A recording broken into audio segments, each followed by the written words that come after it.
नमस्कार दोस्तों, फर्टिलिटी बुधवार में आज फिर से आपका स्वागत है।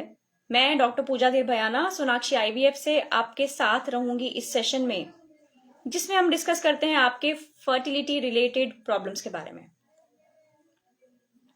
दोस्तों, अक्सर यह सवाल आता है ओपीडी में, मेरी माहवारी नहीं आ रही है, बंद हो गई है, बिल्कुल कम कम आ रही है या बिल्कुल ही नहीं आ रही है बहुत महीनों से। क्या ऐसे में प्रेगनेंसी संभव है? अगर आप भी कुछ इसी तरह की प्रॉब्लम फेस कर रहे हैं तो जुड़े रहिएगा मेरे साथ आज के सेशन में, क्योंकि हम डिस्कस करेंगे कि क्या माहवारी बंद होने के बाद भी प्रेगनेंसी संभव है। दोस्तों, माहवारी बंद होना दो तरीके का हो सकता है या दो कैटेगरीज में हम इसे डिवाइड करते हैं। One is primary amenorrhoea. Amenorrhoea is a term which is use जब आपका माहवारी बंद हो जाता है।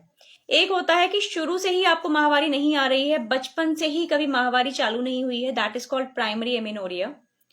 दूसरी कंडीशन होती है जिसमें माहवारी तो आनी शुरू हुई मगर किसी कारण से बाद में माहवारी में रुकावट आ गई। तो yes, this is labelled as primary amenorrhoea and secondary amenorrhoea. Primary amenorrhoea या अगर शुरू से ही माहवारी नहीं आ रही है, लगभग 15 साल तक कोई भी फीमेल वेट कर सकती है। अगर सेकेंडरी सेक्सुअल कैरेक्टर्स मतलब कि अगर नॉर्मल ब्रेस्ट डेवलपमेंट है, उसके साथ साथ normal female pattern of hair distribution आ गया है, इन दैट केस 15 साल तक अगर नहीं आया तो चिंता वाली बात नहीं है। बट बियॉन्ड 15 ईयर्स अगर माहवारी नहीं आ रही है, then definitely you need an evaluation. This is for young girls.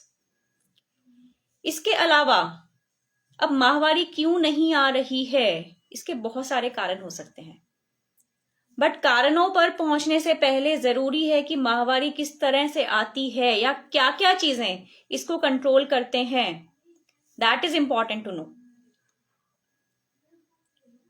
अब माहवारी कंट्रोल कैसे होती है, कैसे आती है, उसके लिए बहुत सारी चीजों का आपस में तालमेल होना बहुत जरूरी है।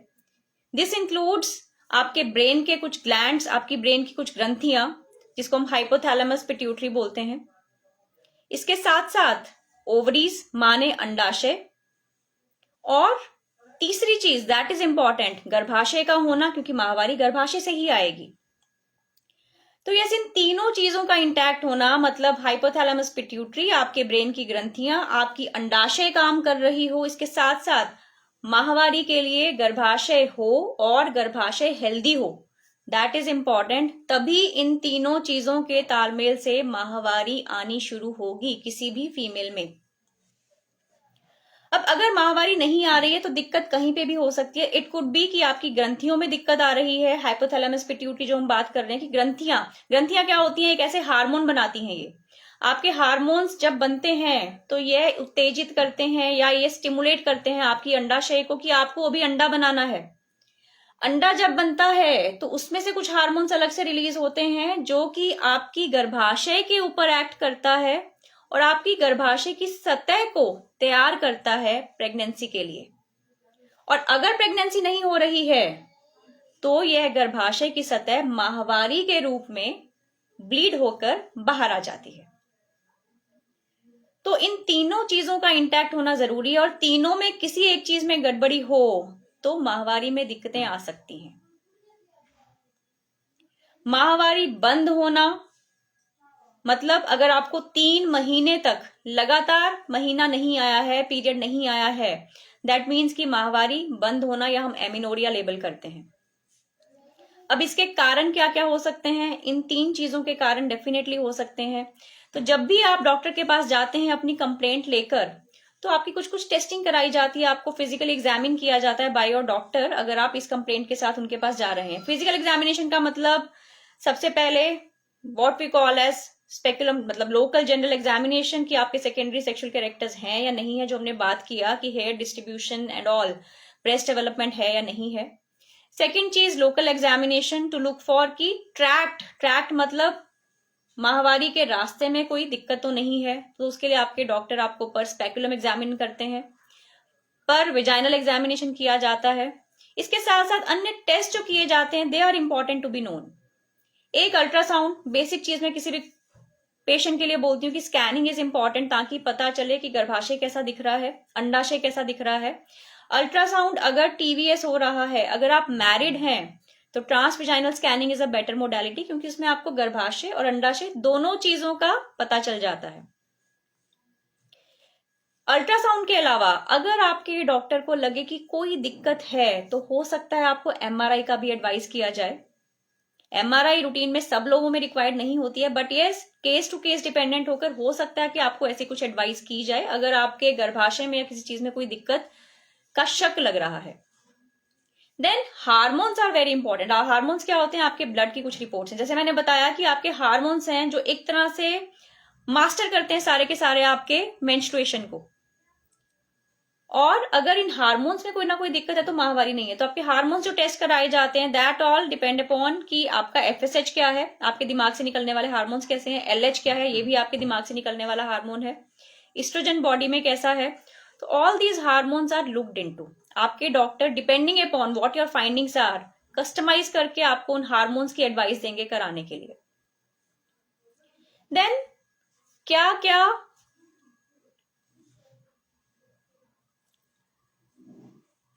एक सवाल आया है बीच में रितु शर्मा जी का, मैम लैप्रोस्कोपी के बाद सेकंड पीरियड लेट है। रितु शर्मा जी, लैप्रोस्कोपी आपकी किस कारण से की गई और उसमें फाइंडिंग्स क्या थी, that is important to know. अगर लैप्रो एब्सोल्युटली नॉर्मल है, आपकी ट्यूब्स खुली हैं, तो just go for urine test for pregnancy. अगर आपका सेकंड पीरियड लेट आ रहा है तो टेस्ट कर लीजिए कहीं प्रेगनेंसी ना हो। माहवारी ना आने का एक फिजियोलॉजिकल रीजन, माने नॉर्मल रीजन इज कि पेशेंट हो सकता है प्रेग्नेंट हो, तो just go for that small strip test, जिससे आपको खबर पड़ जाएगी कि कहीं प्रेगनेंसी है या नहीं है। और कोई अन्य सवाल है तो definitely you can type on. मैं बीच में इंटरप्ट करके सेशन को I try to answer all those queries.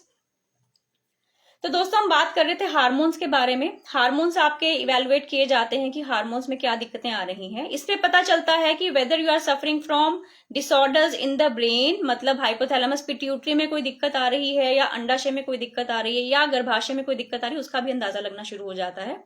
Different values signify करती हैं कि कहां पर दिक्कत होने के चांसेस हैं।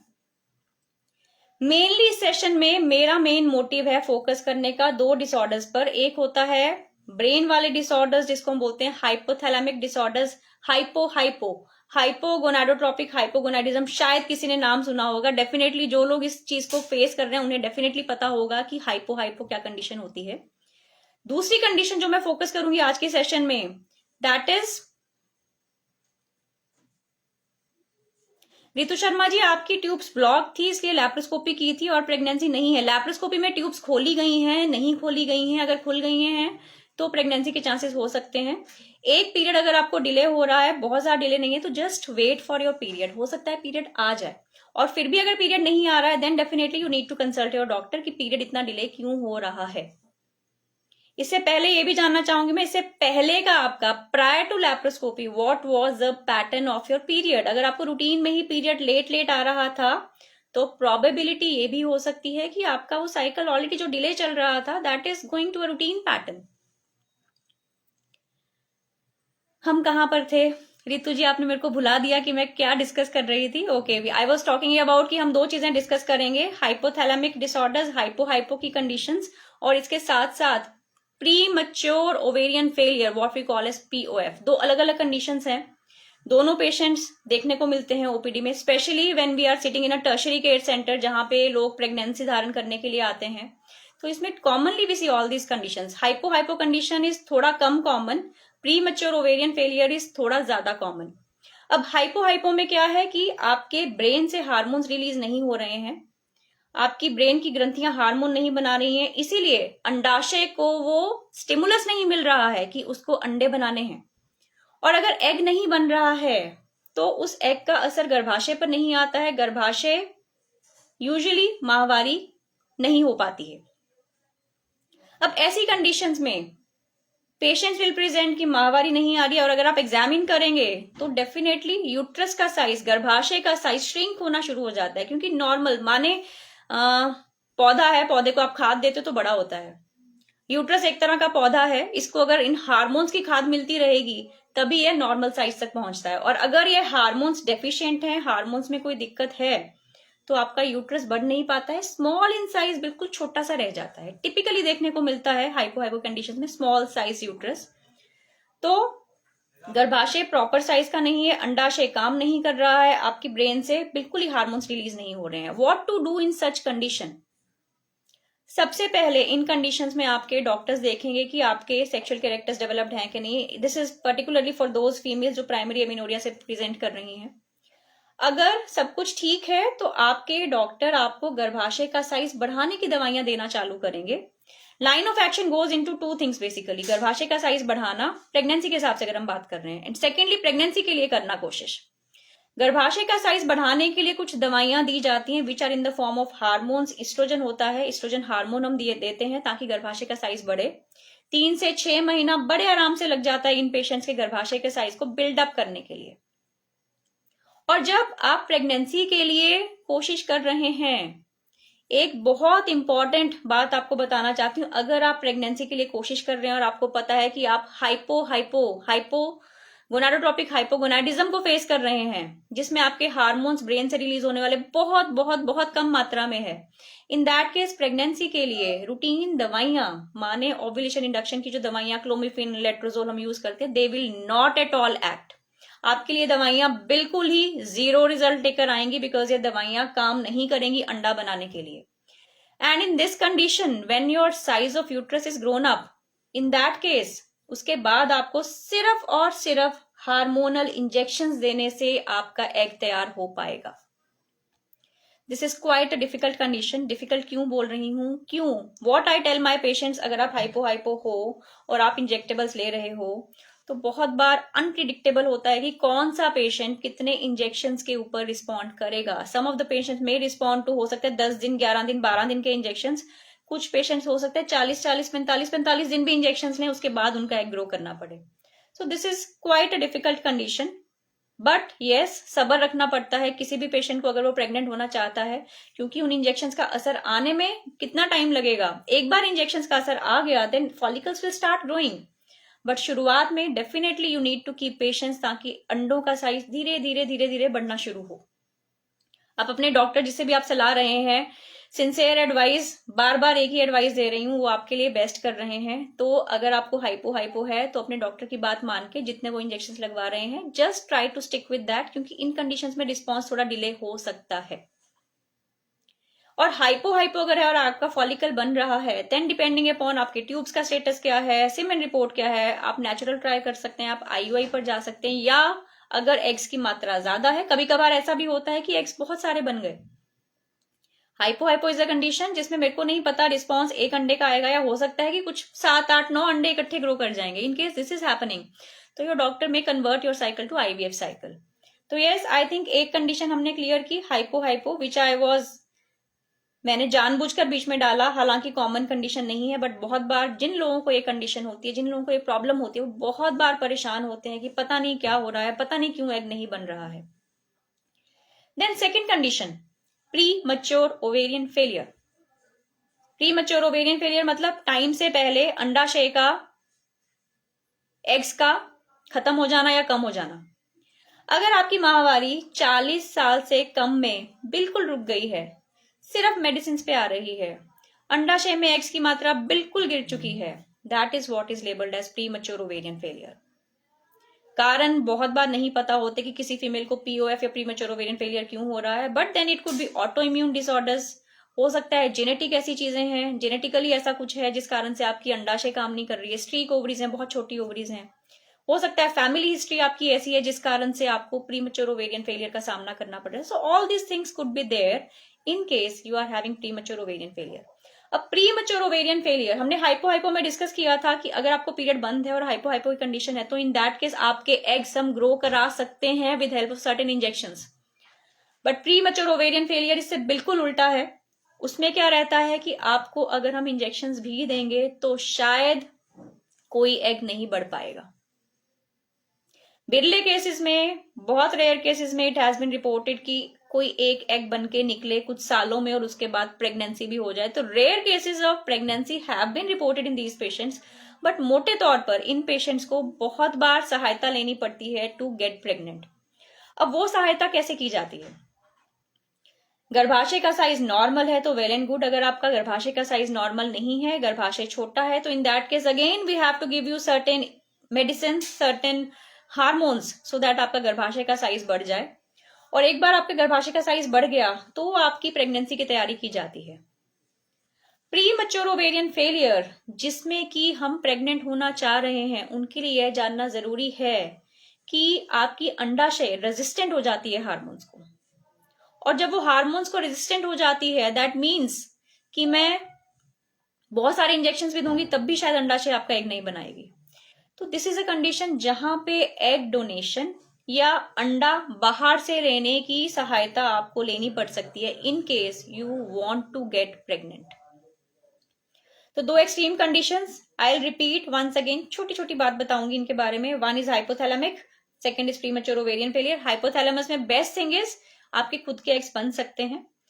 प्रीमैच्योर ओवेरियन फेलियर में खुद के एग्स बनाने बहुत मुश्किल होते हैं, एग डोनेशन की सहायता लेनी पड़ती है। हाइपोथैलेमिक डिसऑर्डर्स में एग अगर बनना है या एग बनाने की कोशिश करनी है तो लेट्रोजोल, क्लोमिफिन खाने की दवाइयां बिल्कुल भी काम नहीं करेंगी। You land in failure to ovulate in case you are getting oral drugs. तो आपको सिर्फ और सिर्फ इंजेक्शंस पे जाना पड़ेगा, जिसके लिए आपको थोड़ा सा सब्र रखना पड़ेगा। तो दोस्तों, दो एक्सट्रीम कंडीशंस माहवारी बंद होने की। इसके अलावा बहुत बार कुछ पेशेंट्स ऐसे होते हैं जो आते हैं एंड दे विल टेल कि हमारे आस पड़ोस में 48 ईयर्स ओल्ड फीमेल थी और उसको एक बच्चा हुआ। अब क्या राज है इस 48 ईयर्स ओल्ड फीमेल के प्रेग्नेंट होने के लिए और बच्चा होने के लिए?